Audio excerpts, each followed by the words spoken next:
Assalamualaikum warahmatullahi wabarakatuh. Apa kabar semuanya? Semoga sehat selalu ya.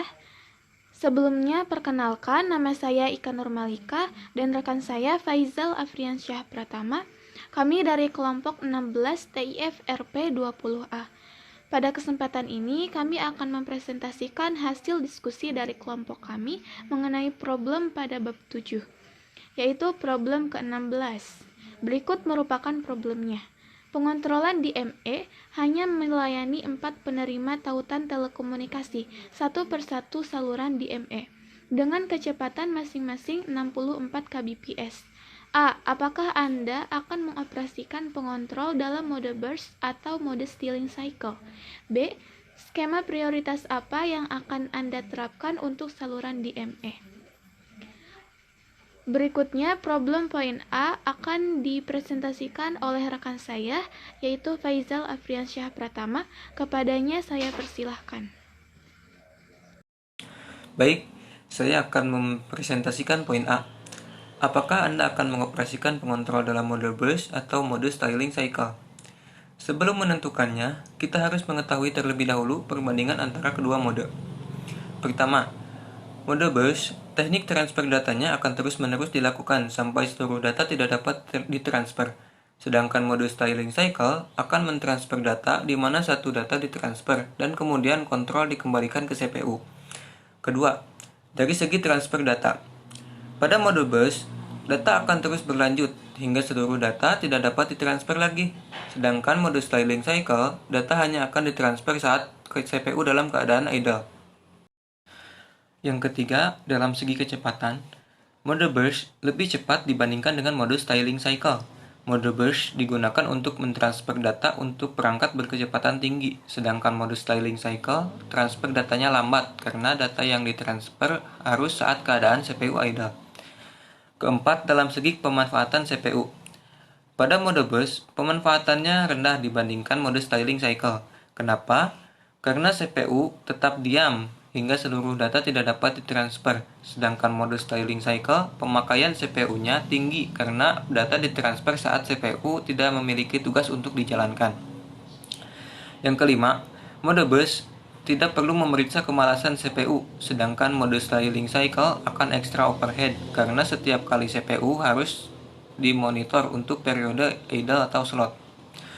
Dari pembahasan tadi, dapat disimpulkan bahwa mode burst lebih diunggulkan dari mode styling cycle, sehingga kami akan memilih untuk menggunakan mode burst dalam mengoperasikan pengontrol. Sekian, saya kembalikan ke moderator. Terima kasih kepada Faizal Afriansyah Pratama yang telah mempresentasikan problem poin A. Langsung saja, problem poin B akan dijelaskan oleh saya sendiri. Skema prioritas untuk saluran DME.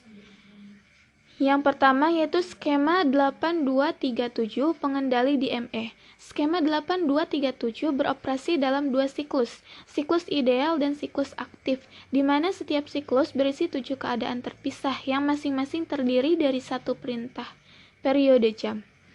Karakteristiknya yaitu 8237 memiliki 4 saluran input atau output bersama dengan fleksibilitas meningkatkan jumlah saluran. Yang poin B, setiap saluran dapat diprogram secara individual dan memiliki alamat 64K dengan kemampuan data. C. Blok kontrol timing, blok kontrol perintah program, blok encoder prioritas adalah 3 blok utama 8237A. D. Sinyal pengaturan waktu internal dan eksternal digerakkan oleh blok kontrol pengaturan waktu. E. Berbagi perintah yang diberikan oleh mikroprosesor ke DME dikodekan oleh blok kontrol perintah program. F. Saluran mana yang harus diberikan prioritas tertinggi ditentukan oleh blok pembuat enkode prioritas. Dan G.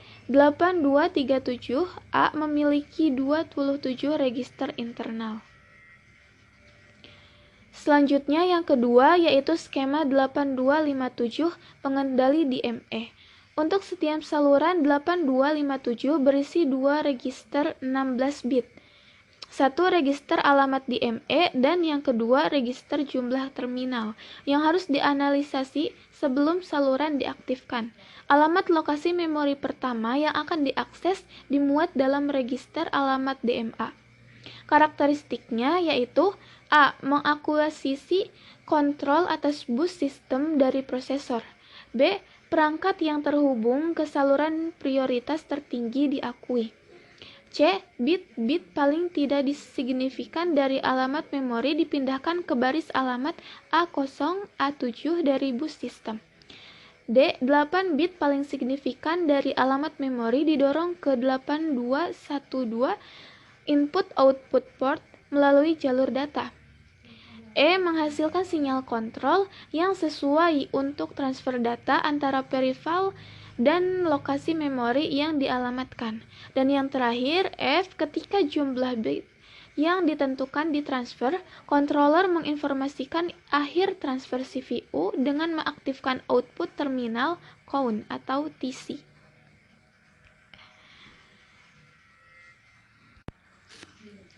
Dari penjelasan tadi, kita bisa menarik kesimpulan bahwa mode burst lebih efektif digunakan dalam mengoperasikan pengontrol dibandingkan mode stealing cycle, dan skema prioritas yang dapat kita terapkan untuk saluran DME yaitu yang pertama skema 8237 pengendali DME dan yang kedua skema 8257 pengendali DME. Mungkin itu yang bisa kami sampaikan. Kurang lebihnya mohon maaf. Wabillahi taufiq wal hidayah. Wassalamualaikum warahmatullahi wabarakatuh.